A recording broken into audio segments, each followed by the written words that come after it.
Epau Tuke ne jangwech mita 400 Zablon Ekwam kod Boniface Mweresa maringo ng'weye mag mita 100 gin moko kuom jong'wech mane yudo loch e tuke mopogore mag BINGWAFEST tielo ma aluora ma Nyanza mane obagi e kaunti ma Kisumu giko odira mokalo.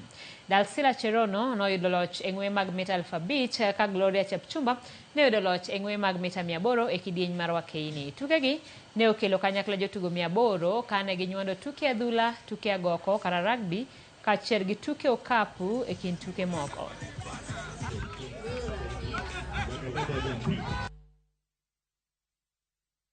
This is my very first experience playing BINGWAFEST.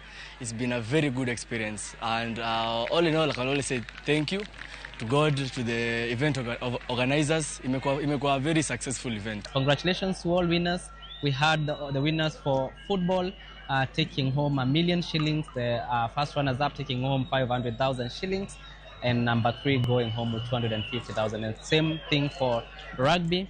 Winners $1 million shillings, 500,000 shillings for number 2, and 250,000 for third place.